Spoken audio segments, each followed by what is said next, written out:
Tá entrando, gente?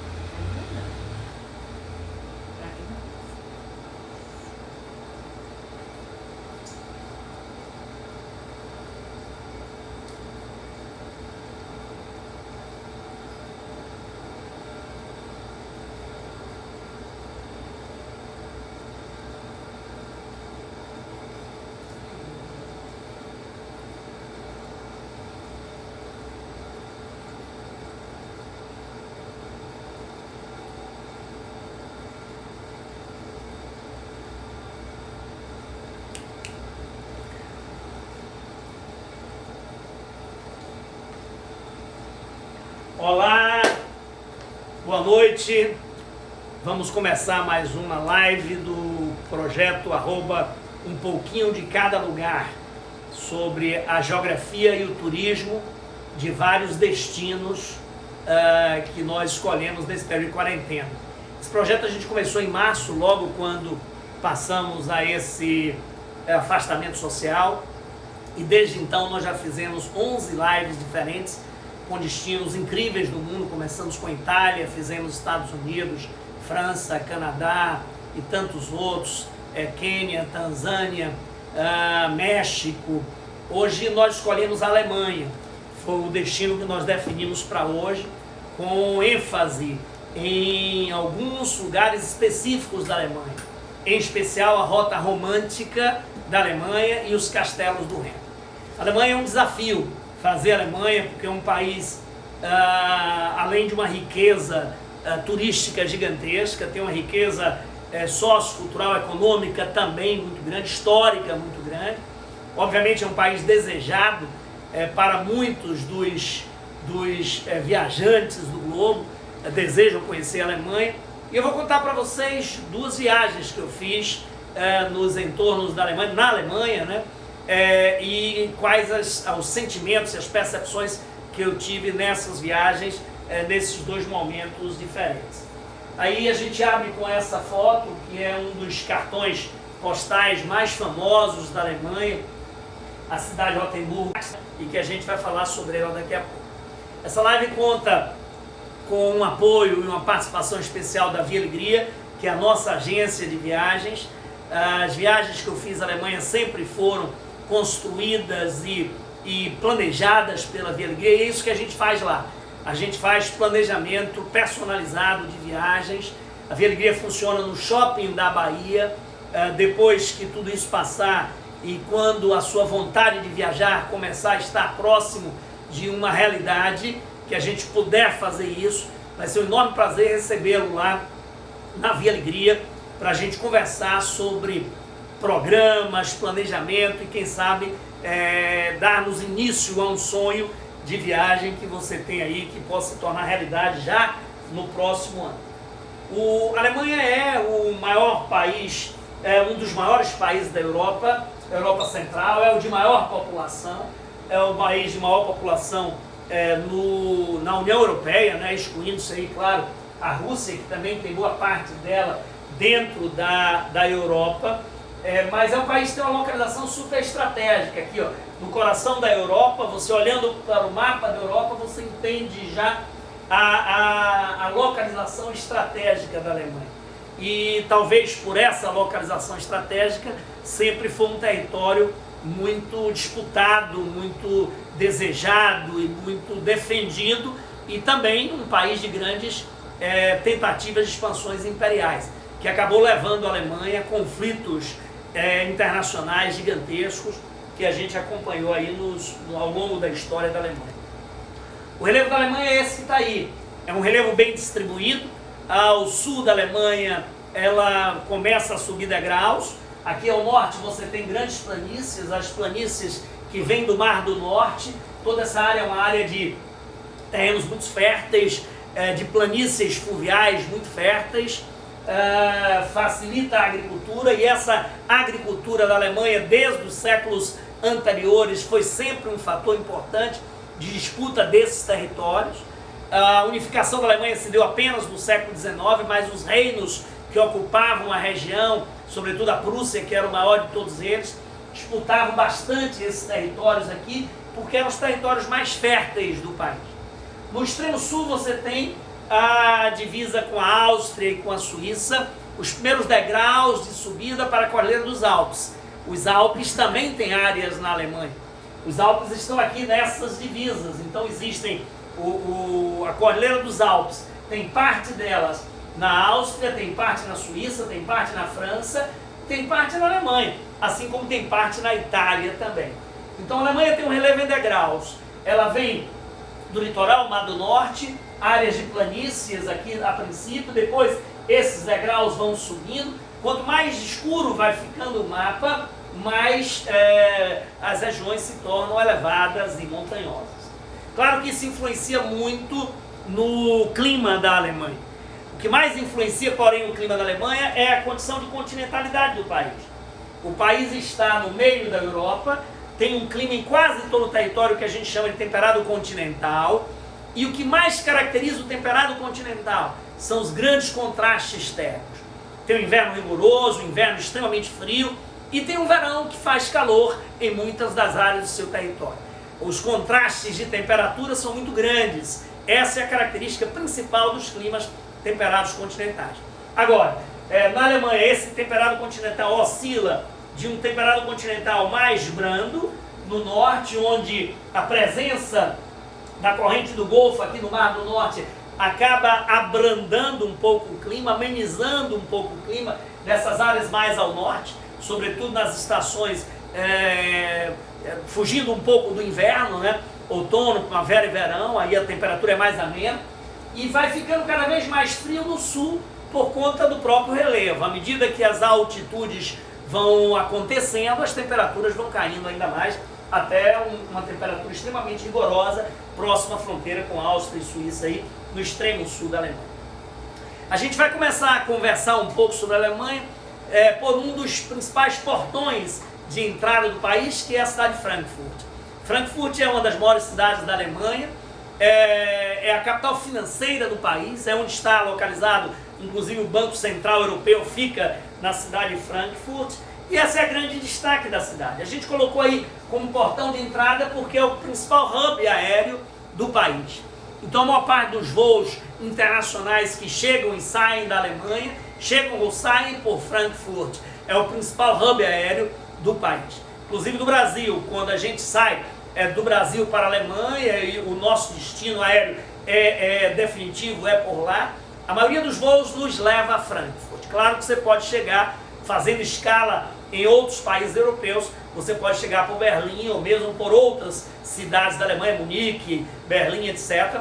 Porém, apenas com escalas em países europeus. Os voos diretos que saem daqui para a Europa chegam basicamente por Frankfurt, ou que saem para a Alemanha. Frankfurt, então, nas margens do Rio Main, é a capital financeira do país, é uma cidade fundamentalmente empresarial, reúne as maiores feiras de tecnologia da Europa, que acontecem na Alemanha, acontecem em Frankfurt. Então é responsável por um turismo de negócio gigantesco. Essa é a principal atração da cidade. A cidade não tem outros grandes atrativos turísticos, a não ser os atrativos ligados à modernidade. Uma cidade moderna, grande, atrai muita gente para negócios, por ser capital financeira e capital comercial do país, tá? Uma cidade que foi bastante agredida, bastante destruída durante a Segunda Guerra Mundial. Aliás, muitas das cidades alemãs foram bastante atingidas durante os bombardeios da Segunda Guerra e tiveram que ser reerguidas depois. É o que aconteceu, por exemplo, com a cidade de Frankfurt. Aqui a gente tem uma das áreas principais da cidade, um dos maiores destaques de turismo da cidade, que é a Praça Homer, onde fica a prefeitura, inclusive, de Frankfurt, mas que foi totalmente reconstruído. Durante a Segunda Guerra, os bombardeios da Segunda Guerra destruíram completamente a praça e os entornos. Essa reconstrução começou a acontecer a partir da década de 50 e hoje a maioria das cidades alemãs, claro, foram totalmente recuperadas, reerguidas, muitas preservando em algumas áreas aspectos da arquitetura antiga, mesmo que tenha sido refeito depois da Segunda Guerra, e outras passando por cima dessa tentativa de reconstrução e fazendo de fato prédios modernos, etc. É o caso de Frankfurt. Poucas áreas de Frankfurt preservam ainda aspectos de uma arquitetura mais antiga, medieval, por exemplo. Saindo de Frankfurt, a gente vai em busca da primeira parte do roteiro que a gente queria para essa live, que é o cruzeiro no Reno, passando pelos castelos do Reno. Só que antes de chegar ao Rio Reno, até por uma lógica geográfica, a gente passa no caminho pela Floresta Negra. Aqui está Frankfurt, a Floresta Negra está aqui, no extremo sul da Alemanha, próximo à fronteira com a Suíça, e é um dos destaques turísticos do país. Mostra de novo, já que está Frankfurt, que não estava focado lá na hora. Frankfurt está aqui, no centro-sul da Alemanha, a Floresta Negra está aqui, próximo à fronteira com a Suíça e com a França, um pouco a sul de Stuttgart, aqui está a região da Floresta Negra. É uma das áreas preferidas pelos próprios alemães. É uma região em que, no meio dos bosques e das... como o nome já está dizendo, é uma região que é marcada por uma densa floresta de vegetação de pinheiros, e essa vegetação densa cria um aspecto que faz jus ao nome Floresta Negra. A principal cidade da região da Floresta Negra. Então, eu estava dizendo que os alemães vão muito aí para buscar alternativas de lazer. Tem muitos hotéis de lazer na região, resorts, que atraem turistas alemães, sobretudo ao longo do ano inteiro. No inverno para turismo de inverno, no verão para turismo de verão, mas sempre buscando as paisagens bucólicas que existem aí nos entornos da Floresta Negra. Freiburg é a principal cidade da Floresta Negra. Freiburg é como a Alemanha tem centenas de cidades pequenininhas, charmosas, com toda uma arquitetura romântica para se ver. Freiburg é uma delas. Fica no coração da Floresta Negra, é um dos símbolos da região. Você vê as montanhas dos entornos, cercado pela floresta boreal, pela floresta de vegetação de coníferas, e Freiburg aí no meio, na base dessa região. Dessa região da Floresta Negra nós chegamos até a Suíça, a cidade de Basel, na fronteira com a Alemanha, e lá em Basel, ou Basileia, nós embarcamos para fazer um cruzeiro pelo Rio Reno. Foi a Via Alegria na época que nos sugeriu isso e viabilizou para a gente. Nós escolhemos um navio de cruzeiro fluvial da companhia americana Uniworld, e através do navio da Uniworld, o SS Antoinette, SS significa super ships, os super ships fluviais, são navios grandes para o padrão de navios fluviais. Normalmente os navios fluviais são navios pequenos, tá? São chatas, barcos de fundo chato, que foram adaptados para navios de luxo. O SS Antoinette é um desses, é considerado um dos mais novos da frota da Uniworld, uma excelente companhia de cruzeiro. Esses cruzeiros fluviais são uma coqueluche na Europa. Muitos rios da Europa são utilizados para isso, não só da Europa, de vários cantos do mundo. Na Europa, por exemplo, você pode fazer no Rio Reno, você pode fazer no Rio Danúbio. Aliás, o Reno ele até se encontra com o Danúbio através de sistemas de canais e lagos no meio do caminho. Então você corta a Europa quase toda através de cruzeiros fluviais. O Antoinette, por exemplo, para você ter uma ideia, é um navio de pouco mais de 120 cabines. Então ele tem uma quantidade de passageiros a bordo relativamente pequena, um excelente serviço de bordo com restaurante gourmet, jantar todas as noites. É uma excelente opção. Quando tudo isso passar, acredita-se que os amantes de cruzeiro vão fazer uma opção talvez preferencial por cruzeiros fluviais. Talvez essa seja uma tendência no futuro. Em função de os cruzeiros fluviais serem menores, menor quantidade de passageiros, terem paradas todos os dias. E na Europa, então, para-se todos os dias e você sai do porto, na beira do rio, direto numa cidade super charmosa que você vai percorrer a pé. Foi isso que nós fizemos no cruzeiro pelo Rio Reno.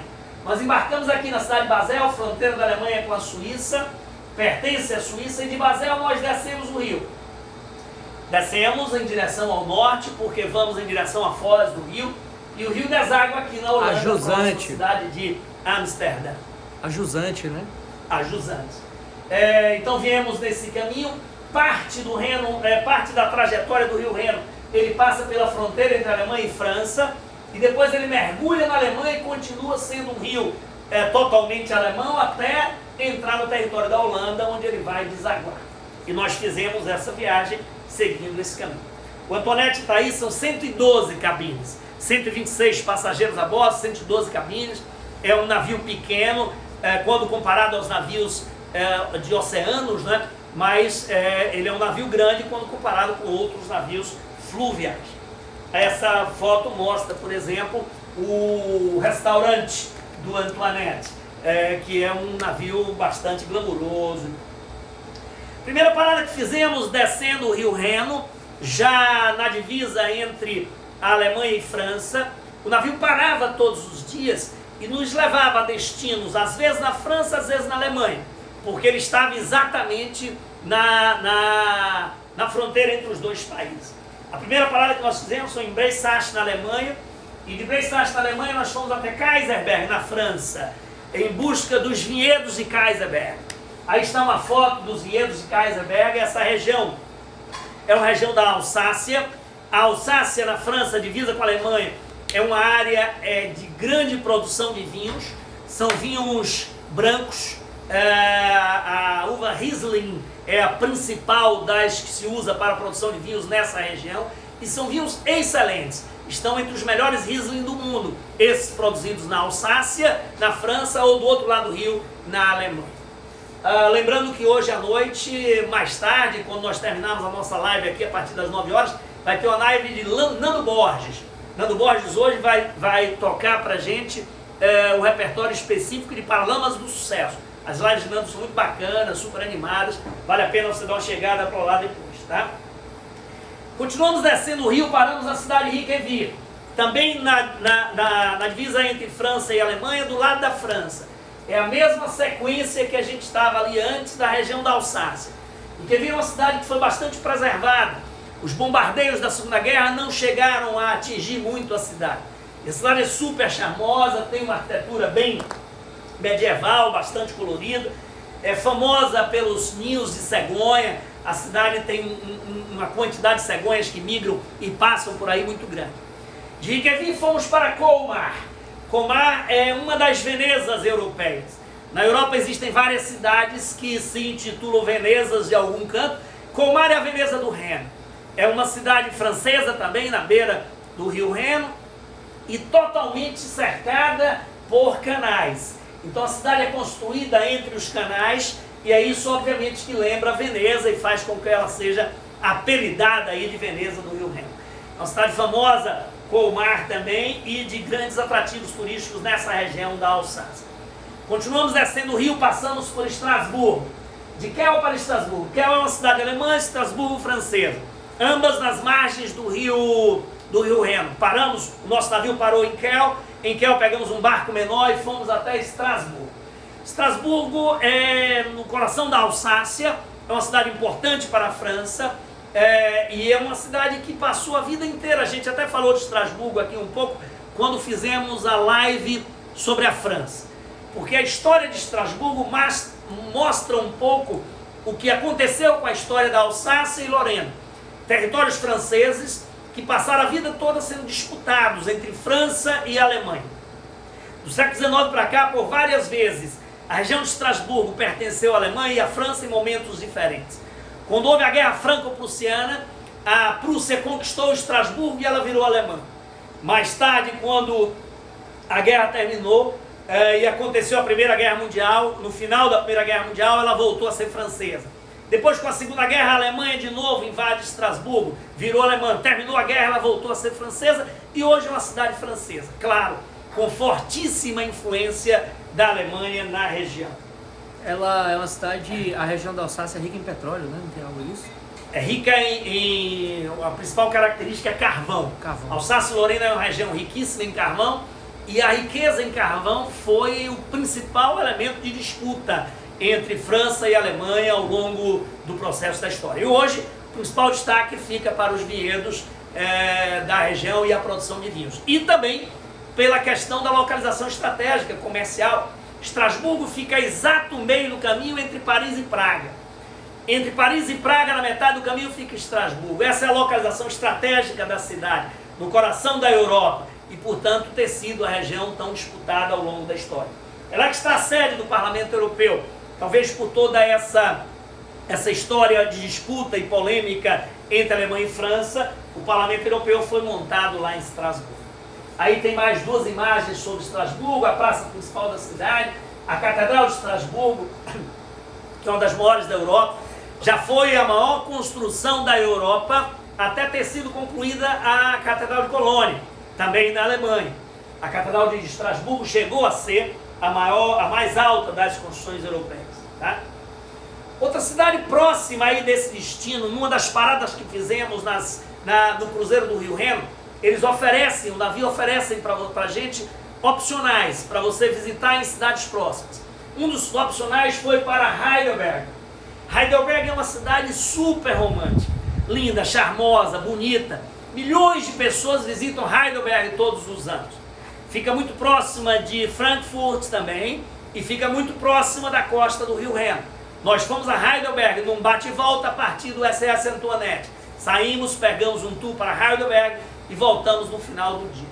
A cidade é marcada pela Ponte Velha no meio da cidade, um charme, atravessando a cidade de Heidelberg, e é marcada também pelo grande castelo de Heidelberg, uma construção medieval que foi crescendo ao longo da história e por isso tem grandes módulos renascentistas dentro dele. São vários castelos em um só. São vários castelos que foram sendo unificados e acabaram se transformando numa única grande construção. Ao longo da história, o castelo de Heidelberg, ele foi bastante agredido. Como está no centro de uma área que foi disputada ao longo da história por várias vezes, enfrentou muitas guerras e isso acabou destruindo muitas áreas do castelo de Heidelberg.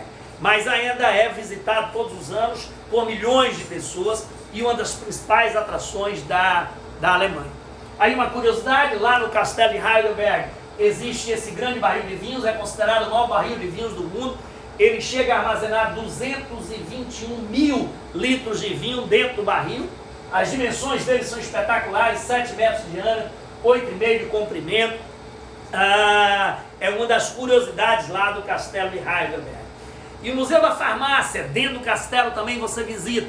Tem toda uma sala de alquimia lindíssima, com uma série de instrumentos e aparelhos utilizados nas farmácias medievais, que estão preservados lá dentro do castelo de Heidelberg no museu. É uma das atrações do castelo também.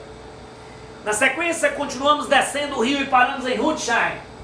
Rudesheim de novo para degustar os Riesling, dessa vez os Riesling da Alemanha. Antes tínhamos degustado os da França, na margem esquerda do rio, agora na margem direita, os Riesling da Alemanha de Rudesheim. Fomos até um dos castelos de Rudesheim, e aí que começa a garganta do Reno, e aí começa o desfile dos castelos do Reno. Os castelos do Reno, eles se estão posicionados ao longo de uma distância de aproximadamente 50 quilômetros ao longo do rio. É quando o rio Reno passa por uma garganta muito grande, e essa garganta ela é cravejada de castelo dos dois lados. Vai de Rudesheim até Koblenz, aproximadamente esse deslocamento onde estão os grandes castelos. Nós fomos nessa viagem no período outono, e o período outono é um dos períodos mais bonitos para se visitar. E um dos motivos é a mudança das cores das árvores nas estações. Na realidade, nos países que têm clima temperado continental, como a Alemanha, as florestas se apresentam com cores diversas a cada estação. Então, se você olhar a mesma floresta, uma floresta como essa, a fotografia dela no inverno, no verão, no outono ou na primavera, tem cores completamente diferentes. E no outono ela vai ficando assim. Quando as árvores mudam de cor, vão ficando amarelas, vermelhas, queimadas, e depois as folhas começam a cair. E quando as folhas caem, vem o inverno, as árvores ficam secas e cobertas de neve. A paisagem é belíssima, e essa foto mostra um pouco do que se vê por lá no período de outono. Tá? A garganta do Reno, entre Rudesheim e Koblenz, ela vai a aproximadamente 50 quilômetros de extensão. E nesses 50 quilômetros são castelos por todos os lados, nas duas margens do rio. Esses castelos eram castelos medievais, cada um deles tinha o seu clã medieval que comandava a região. E os castelos eram construídos sobre rochedos nas margens do rio, porque eram utilizados como pontos de cobrança de pedágio. O fato de o rio Reno ter se tornado navegável em toda a sua extensão, a partir da construção de eclusas que foram sendo feitas ao longo da história, muita do comércio para o interior da Europa passava por ali. E os castelos eram utilizados para a cobrança de pedágio. Parava-se o navio, os navios tinham que pagar um pedágio para passar e continuavam adiante. Por isso que eles eram posicionados nas duas margens dos rios ao longo de todo o período. Então, em todo momento que você vai, você vê castelos medievais, esses de fato são medievais, posicionados por todos os lados. Volta aí para os Aí castelos estão um alguns pouquinho. dos castelos do Reno. Um detalhe aqui. O meio da paisagem florestal, que começa a mudar de cor, ele dá um tom exótico e muito bonito, tá? Alguns deles posicionados aí. Os vinhedos sempre acompanham as plantações ao lado dos castelos também. E é assim, não dá para piscar o olho. São 50 quilômetros que o navio vai passando. As pessoas que estão navegando, os turistas que estão no cruzeiro, todos vão para o convés do navio e ficam ali sem piscar o olho, porque você vai vendo castelos de um lado e do outro a todo momento. A viagem é belíssima, seguindo até Coblage. Aí está a cidade de Beaupart, nas margens do Reno. E Volta esse aí é o pra castelo de Beaupart. Marksburg. Dá um tempinho pro pessoal ver.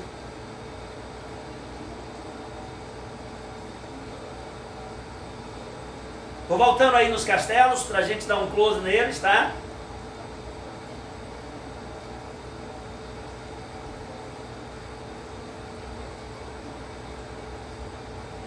Esse é de Marksburg, foi o único que nós visitamos de fato a parte interna do castelo. A gente estava descendo com o barco parou na cidade de Beaupart, perto de Marksburg, nós seguimos de van até lá em cima, e lá nós visitamos o castelo. Esse é um castelo de 1117, século XII, é um castelo absolutamente de fato medieval. Ele nunca foi reformado por inteiro, é um castelo que foi apenas preservado, e está muito bem preservado. Então, quando você entra no castelo de Marksburg, por exemplo, a sensação que você tem lá dentro é que você vai bater de frente com cavaleiros medievais a qualquer momento. Os caminhos por onde os cavalos entravam nos castelos estão preservados, os caminhos por onde as carruagens entravam nos castelos estão preservados, e eles preservam também as cozinhas, salas de armas, os principais cômodos do castelo, com mobiliário próprio de época. Então a visita é uma visita espetacular que se faz aí ao castelo de Marksburg, é um dos mais importantes de ser visitado. Esse é o castelo de Stolzenfels, fica também próximo de Coblage, também pode ser visitado, só que esse foi mais modificado. Ao longo da história ele foi agredido por algumas guerras e por isso ele foi mais modificado. A última grande reforma dele já foi no final do século XIX, portanto não tem o papel histórico do que o Marksburg consegue ter, tá? Aí chegamos a Coblage. Coblage é uma cidade super estratégica na margem do Reno. É uma área conhecida como cotovelo da Alemanha ou esquina da Alemanha. Ela fica exatamente na confluência dos rios Reno e Mosela. O rio Mosela ele vem da França, o rio Reno vem do sul da Alemanha, da Suíça, e eles se encontram aqui. Ambos são rios navegáveis. E o fato de serem rios navegáveis, observe que a maior parte dos produtos que vinham no Mar do Norte e que entravam no coração da Europa, entravam por aí.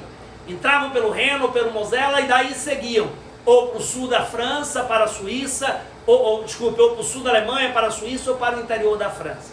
Daí a importância estratégica da cidade de Coblage. É conhecida como o cotovelo da Alemanha ou a esquina da Alemanha. De Coblage nós seguimos adiante um pouco mais e chegamos até Colônia. Colônia, a maior cidade do Vale do Rio Reno, nessa sequência. Fica nas margens do Rio Reno. Colônia destaca-se, é uma grande cidade, uma das maiores cidades alemãs.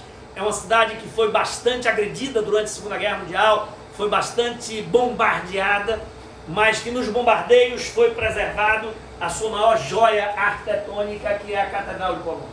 Essa foto aqui mostra, por exemplo, como a cidade ficou destruída durante a Segunda Guerra. A cidade praticamente foi toda ela destruída, mas a catedral foi completamente preservada, o que foi uma dádiva para a cidade que tem na catedral o seu maior monumento turístico. Colônia foi uma cidade fundada pelos romanos. Os romanos ocuparam toda essa área da Europa, chegaram até o Mar do Norte. E foi uma antiga colônia romana, daí que vem o seu nome, Colônia, tá? Para a cidade. O principal destaque é a Catedral de Colônia, a maior catedral da Alemanha, com 157 metros de altura, uma das maiores da Europa. É uma catedral em estilo gótico, belíssima. Kölner Dom é o nome que a Catedral de Colônia tem. Aqui está uma foto da lateral dela, a torre principal segue aqui do lado. Aqui está uma foto, observe o trabalho que ela tem, do trabalho gótico que ela tem na fachada. É bastante rica a Catedral de Colônia. O destaque da cidade fica para a Água de Colônia, 4.711. Para você que trabalha com marketing, esse é um dos marketings mais fantásticos do mundo. A Água de Colônia era uma lavanda que ficou famosa no século passado e ela recebeu o nome do número da casa. E essa Água de Colônia, 4.711, dominou o mundo. E o mundo inteiro desejava, queria e falava dela. E é interessante que o nome nada mais era do que o endereço. Era a água da cidade de Colônia, 4.711. Quando Napoleão Bonaparte conquistou Colônia, com a expansão do Império de Napoleão da França em direção à Alemanha, ele renumerou todas as casas. E esse foi o número que essa casa recebeu. Era onde era produzido a Água de Colônia. E a Água de Colônia dessa região obteve o número da casa que ela estava. Até hoje tem esse nome e até hoje é um sucesso. Aí está o Fish Market, que é um dos destaques turísticos da cidade. Também foi uma área que foi bastante bombardeada, mas que foi recuperada, com algumas casas recebendo uma readequação, cores novas e tendo aí um charme próprio na cidade. E aí um destaque para a Kolsch, que é a cerveja de Colônia. A Alemanha é famosa pela cerveja, as cervejas alemãs são famosas no mundo inteiro. E existe uma rivalidade na Alemanha muito grande com a cerveja de Colônia e a cerveja de Munique. A cerveja de Munique se toma naquela caneca de chopp grande, daqui a pouco a gente vai ver algumas fotos aí. A cerveja de Colônia se toma num copinho fino, como se fosse uma tulipa. É esse copinho fino aqui, é a Kolsch, que é a cerveja de Colônia, diferente da cerveja de Munique. Tem essa característica, inclusive, na forma de provar a cerveja. Bom, o nosso cruzeiro do Reno seguiu adiante e fomos até a Holanda, mas como a Holanda não é o nosso foco, a gente vai passar para o outro lado agora, vamos para Berlim, e a partir de Berlim a gente segue em diante em direção à parte leste da Alemanha, onde a gente vai ver a rota romântica da Alemanha. Berlim é uma cidade fantástica. É interessante porque Berlim nunca esteve na minha lista de desejos de viagem mais forte. Nunca foi marcado para mim a ida a Berlim como sendo mais forte. Fomos convencidos a ir por um casal de amigos com quem viajamos sempre, Dr. Alberto Vasconcelos e Dra. Kika, eles estavam programando uma viagem para Berlim e quando conversamos sobre essa possibilidade eu fui facilmente convencido, também não sou difícil de ser convencido nesse aspecto, e peguei a viagem que era para Berlim e a Via Alegria me ajudou a formatar uma viagem muito maior. Aí fizemos Berlim, Rota Romântica da Alemanha e Cruzeiros do Reno. Dr. Alberto e Dra. Kika não fizeram Cruzeiros do Reno, porque tinham outros compromissos no Brasil, tiveram que voltar, mas nós continuamos uma semana a mais para fazer Cruzeiros do Reno e terminamos em Amsterdã. Uma cidade espetacular, de avenidas largas. Primeira grande impressão que eu tive em Berlim, cheguei no aeroporto, achei um aeroporto tímido de Berlim, peguei um táxi, fui para o hotel.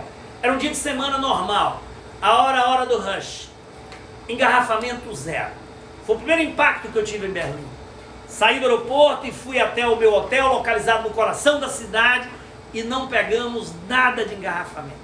É uma cidade de avenidas largas, grandes calçadas, em que as pessoas caminham muito e andam muito de bicicleta.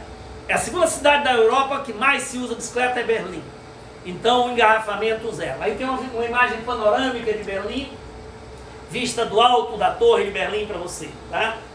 Volta aí um pouquinho a foto, só para pegar o detalhe.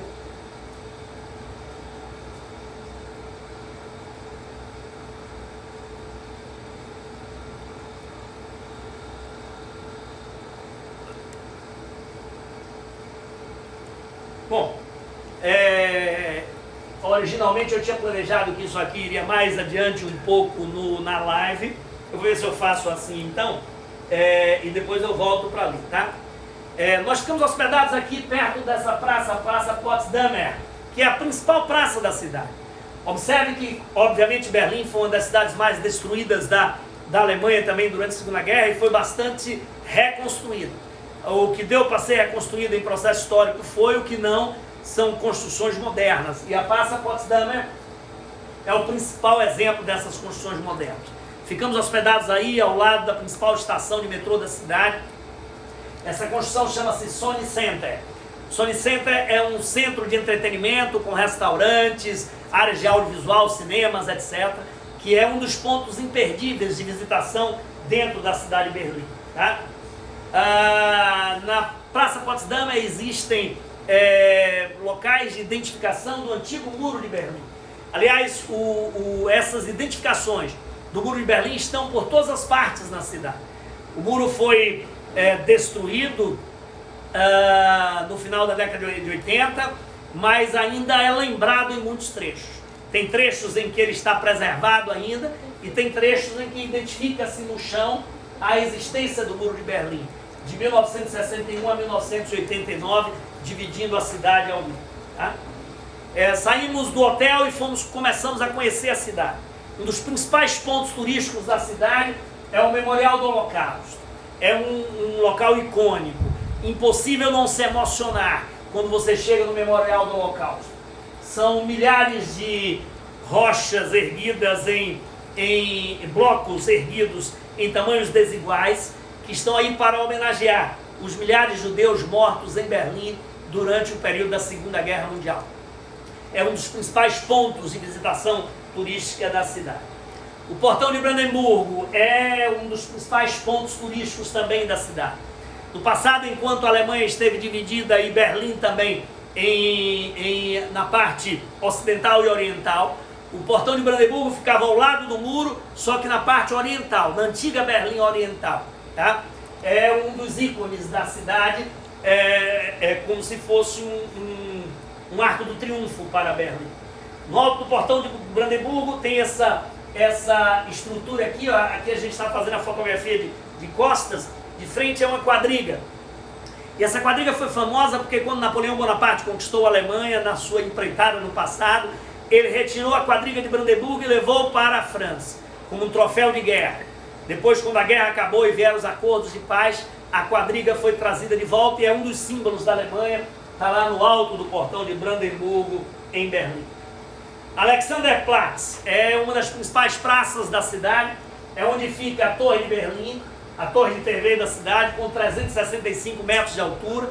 É possível subir por um elevador, você vê a mirante que está aqui no alto, e lá de cima você tem uma imagem da cidade como um todo. Aquela foto que a gente viu antes, panorâmica de Berlim, foi feita daí de cima da torre de TV. Tá? Um dos destaques que nós fizemos lá em Berlim, foi interessante nesse dia, um passeio de Segway. É uma experiência maravilhosa.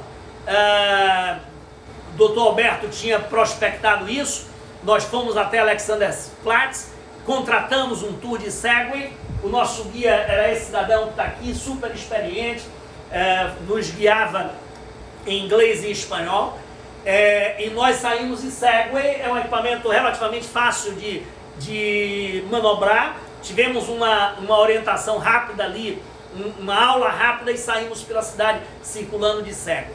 Maravilhoso!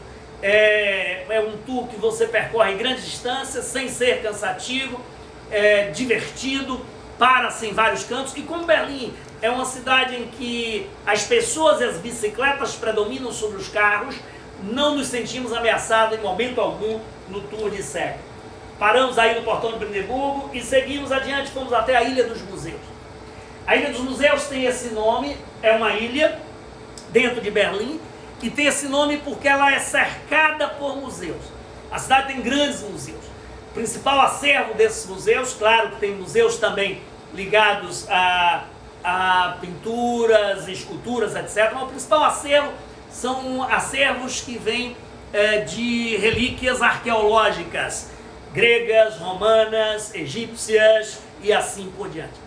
Os arqueólogos alemães foram muito importantes na época de exploração da arqueologia, final do século XIX, início do século XX. E esses arqueólogos traziam como paga, como remuneração, de volta para casa, algumas relíquias que eram retiradas das ruínas de todos esses países onde fizeram os trabalhos deles. E na Ilha dos Museus tem vários museus com esse acervo. A Catedral de Berlim está localizada na Ilha de Museus também, na Ilha dos Museus. Gigantesca, é uma catedral protestante, é a maior catedral protestante da Alemanha, foi bastante estragada também bastante destruída durante a Segunda Guerra Mundial, mas depois foi totalmente recuperada e é um dos monumentos arquitetônicos grandes aí de Berlim. Esse é o prédio do Museu Antigo. O Museu Antigo tem um acervo de relíquias gregas e romanas gigantesco. E aí perto fica o Museu Novo, onde está o busto da Nefertiti, que é uma relíquia egípcia, uma das mais importantes do mundo, pela preservação que ela tem de cores. As pinturas da Nefertiti são perfeitas e bastante preservadas. Claro que não é possível fotografar a Nefertiti dentro do museu, a gente teve que buscar uma foto aí na internet para mostrar para você, mas é uma das relíquias que está lá num dos museus de Berlim. E aí depois a gente vai para os pontos turísticos que estão associados ao período da Segunda Guerra Mundial e o período da Guerra Fria, pós-Segunda Guerra Mundial. Aí a gente vai voltar para aqueles mapas que eu tinha pulado antes, para seguir ali com o checkpoint Charlie. A Alemanha, após a Segunda Guerra Mundial, ela ficou dividida basicamente em dois grandes pedaços, a Alemanha Oriental e a Alemanha Ocidental. Quando a guerra estava acabando, a final da guerra foi marcado por uma invasão conjunta dos aliados dentro do território da Alemanha. Os soviéticos vieram pelo leste. E pelo oeste vieram americanos, franceses e ingleses. Ficou mais ou menos pactuado que as áreas que fossem liberadas por cada uma dessas nações deveriam ser mais tarde, após a Segunda Guerra, controladas por essas nações, que teriam um papel de fiscalizador de como essas coisas aconteceriam no pós-guerra. Foi mais ou menos isso que aconteceu com a Alemanha após a guerra. Uma parte da Alemanha ficou sob a observação e o controle da União Soviética, que foi aquela parte que foi reconquistada pela União Soviética, que foi dominada pela União Soviética, e essa parte acabou sendo uma das mais importantes do ponto de vista de extensão territorial, e sobretudo importante porque ela incorporava a cidade de Berlim. Berlim, que era a capital da Alemanha, estava dentro dessa área que foi libertada pela União Soviética. A Inglaterra libertou essa parte mais ao norte, os Estados Unidos a maior parte do território e a França algumas áreas próximas ao seu território. Com a composição do novo país, essa área em que você tinha influência de Inglaterra, Reino Unido, França e Estados Unidos, foi unificada, criando um novo país, a República Federativa da Alemanha, a RFA, ou Alemanha Ocidental. E a parte que foi libertada pela União Soviética, criou-se um novo país, a República Democrática da Alemanha, ou RDA, ou Alemanha Oriental. Então a Alemanha de fato ficou dividida em dois pedaços geopolíticos separados, a Alemanha Ocidental e a Alemanha Oriental. A Alemanha Ocidental unindo a parte que foi libertada por Estados Unidos, Reino Unido e França, e a Alemanha Oriental, a parte que foi libertada pela União Soviética. O grande imbróglio ficou para ser resolvido com a questão de Berlim. Como Berlim era a principal cidade e era a capital, a discussão é quem é que vai mandar em Berlim, quem é que vai ter controle sobre Berlim. O que se decidiu na Conferência de Potsdam após a Segunda Guerra foi que Berlim também deveria ser dividida em 4 áreas. Uma área sob influência da União Soviética, assim como a Alemanha. Berlim seria um espelho da Alemanha. Uma área sob influência da União Soviética. Uma área sob influência dos Estados Unidos. Uma área sob influência do Reino Unido. E outra sob influência da França. E depois, com o passar do tempo, essas áreas sob influência de Estados Unidos, Reino Unido e França se uniram e formaram uma única área, Berlim Ocidental. E a área de influência da União Soviética foi a Berlim Oriental. Então Berlim virou um espelho da Alemanha. A Alemanha estava dividida em Alemanha Ocidental e Alemanha Oriental. Berlim estava dividida em Berlim Ocidental e Berlim Oriental. Berlim Oriental, comunista, submissa às diretrizes e o comando da União Soviética. A Alemanha Ocidental, capitalista, sob forte influência americana, sobretudo. E Berlim da mesma forma. Oriental, sob influência da União Soviética, e ocidental, sob influência americana, sobretudo. Esse foi um grande imbróglio geopolítico que o mundo viveu após a Segunda Guerra Mundial. Aí está uma separação de como ficou a Berlim, dividida ao meio, Berlim Ocidental e Berlim Oriental, né, dividida ao meio, desculpe, Berlim Ocidental e Berlim Oriental, a mesma coisa que estava acontecendo na Alemanha antes, tá? Agora vamos voltar para cá. Para passar de um ponto para o outro, quando era necessário circular de um ponto para o outro, você cruzava de uma área sob influência americana para uma área sob influência soviética, da Alemanha Ocidental para a Alemanha Oriental. Era necessário passar por pontos de checagem. Esses pontos que checavam documentação, tanto para pessoas que saíam do lado ocidental para o oriental e vice-versa. Poucos poderiam passar, poucos tinham acesso. Os pontos de checagem tinham controle dos dois lados, ocidental e oriental.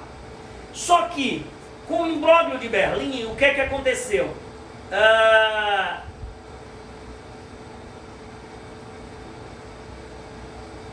Deixa eu botar esse mapa aqui que eu acho que ele fica um pouquinho melhor. Berlim está dentro da área da Alemanha Oriental. Só que parte das pessoas que moravam em Berlim, moravam na Berlim Ocidental, portanto influência americana. Essas pessoas que tinham influência americana e capitalista de Berlim Ocidental, tinham todo o direito e liberdade de irem até a Alemanha Ocidental. Mas como chegar à Alemanha Ocidental se no meio do caminho tinha todo um território da Alemanha Oriental? Foi construída uma estrada e uma ferrovia com cercas ao redor, que faziam uma ligação direta, expressa, entre a Alemanha Ocidental e Berlim Ocidental. Essa estrada e ferrovia que ligava a Alemanha Ocidental a Berlim Ocidental, as pessoas poderiam circular com liberdade, mas existiam os pontos de checagem para ter um controle maior para ver se não existiam saídas de Alemanhas Orientais para a Alemanha Ocidental ou vice-versa. Esses pontos de controle eram 3. Na passagem entre a Alemanha Ocidental e a Alemanha Oriental. Era chamado Checkpoint Alpha. Checkpoint A, ou Checkpoint Alpha. Associados a Berlim. Quando você vinha na autoestrada ou na ferrovia, passava por dentro do território da Alemanha Oriental e entrava na Berlim Ocidental, um novo checkpoint. Checkpoint Bravo, Checkpoint B, para entrar na Berlim Ocidental. Para saber se as pessoas que estavam entrando aí de fato estavam vindo da Alemanha Ocidental. E havia um checkpoint mais rigoroso, que era o Checkpoint Charlie, ou Checkpoint C, que fazia a checagem de passagem entre a Berlim Ocidental e a Berlim Oriental.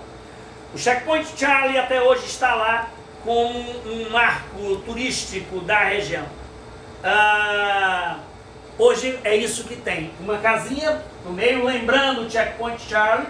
Hoje, obviamente, as pessoas passam livremente por ali, sem nenhum tipo de constrangimento. Tem aqui perto uma exposição fotográfica contínua de tudo que aconteceu nessa checagem no passado. E o que acontecia antes é que a separação entre a Alemanha Ocidental e a Alemanha Oriental, ou melhor, entre Berlim Ocidental e Berlim Oriental, era feita com cercas de arame farpado.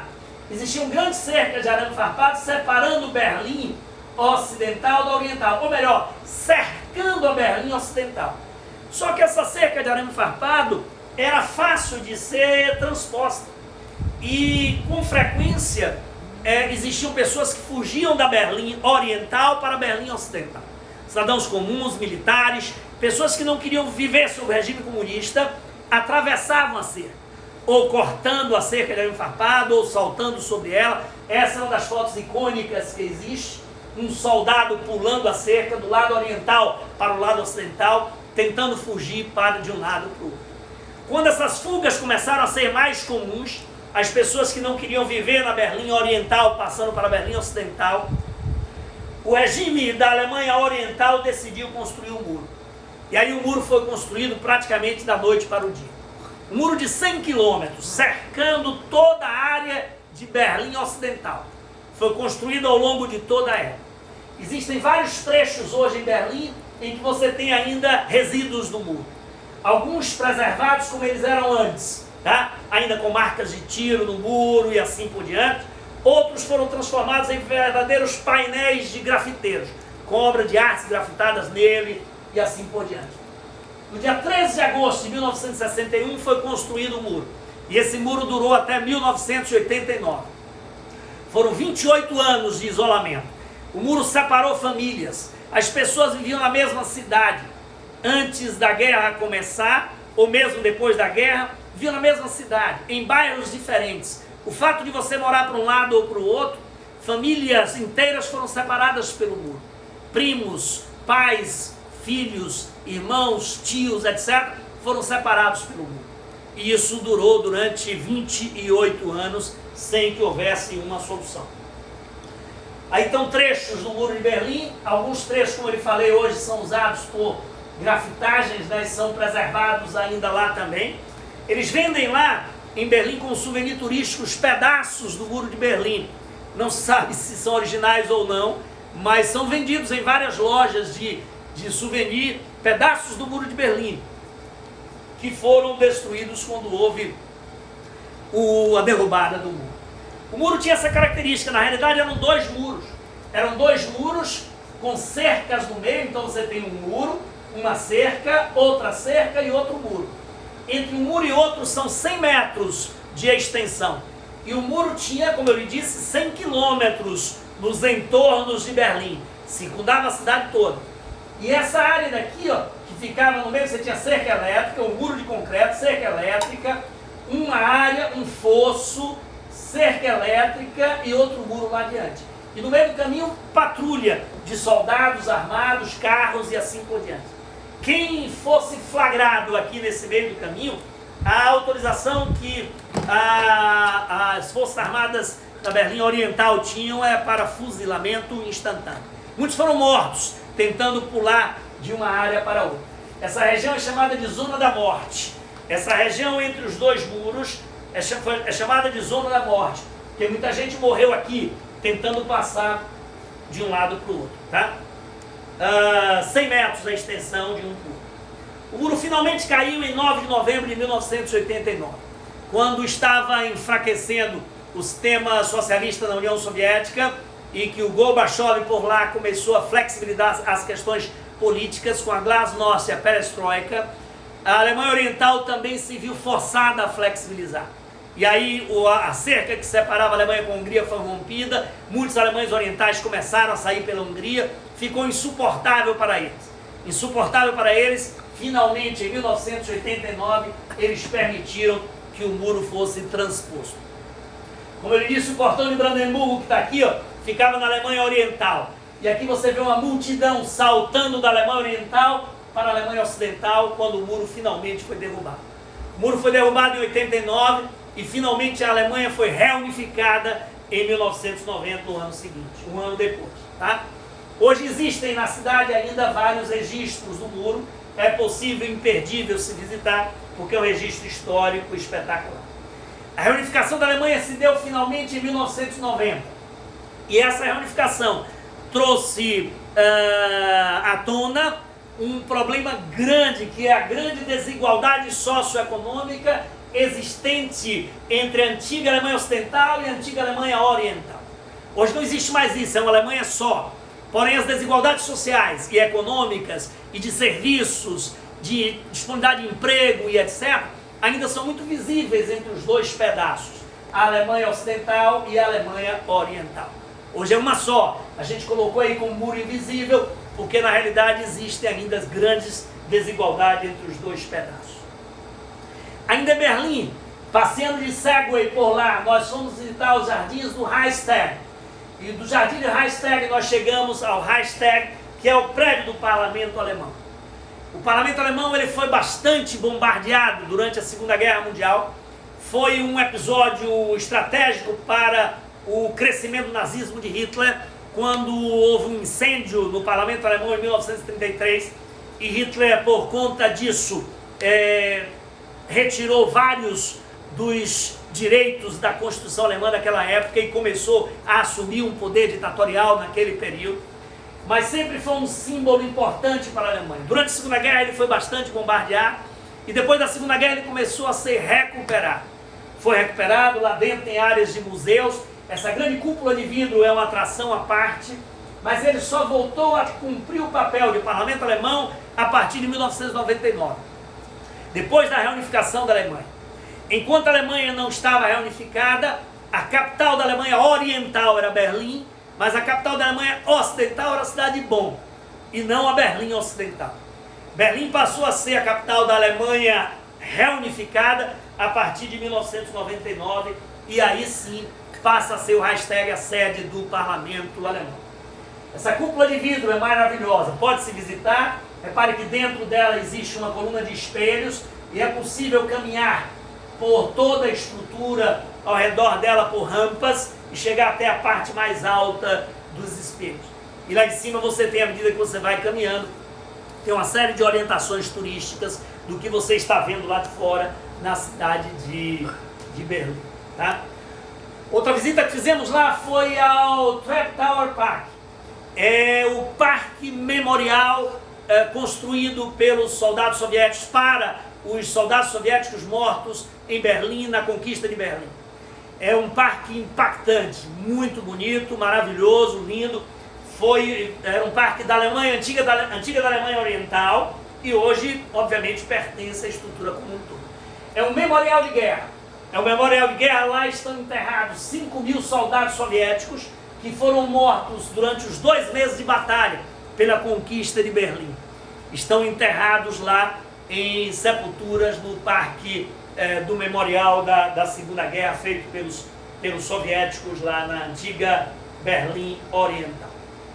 Bom, aí nós saímos de Berlim e seguimos em direção à Rota Romântica da Alemanha. Antes de chegarmos à Rota Romântica, porém, passamos a cidade de Potsdam. Potsdam fica bem pertinho de Berlim, nos entornos de Berlim, 40 quilômetros da cidade. Passamos em Potsdam para conhecer os magníficos palácios e castelos de Potsdam, os parques de Potsdam, que são espetaculares. O primeiro que visitamos foi o Palácio Novo. Potsdam foi a capital do Brandenburgo, era a sede da Prússia, e por isso os grandes palácios e castelos estavam aí. E hoje muito bem cuidados, é um passeio maravilhoso que se faz. O Parque Sanssouci, na base do Parque Sanssouci está o Palácio Novo, e no interior do parque você vai conhecendo os outros castelos. Esse é o Castelo Sanssouci, ele tem uma escada que chega até ele, com uma grande simetria, todo um jardim nos entornos, que dá uma condição fotográfica e paisagística maravilhosa. Esse é o Palácio Orangerie de Potsdam, também com imagens espetaculares nele. Tá? Ainda em Potsdam, nós fomos a um outro jardim importante, um outro parque importante, que é o Neue Garten, o Jardim Novo, onde vimos 2 palácios, o Palácio de Mármore, que é esse que está aqui, e o mais famoso, aquele que tem importância histórica maior, que é o Seligenhof. O Seligenhof é importante porque é lá que foi assinada a Conferência de Potsdam em 1945, que praticamente pactuou o fim da Segunda Guerra e redefiniu os limites da Alemanha para a situação atual. O Instagram está nos avisando que a gente vai ter que parar agora. Daqui a pouco a gente volta.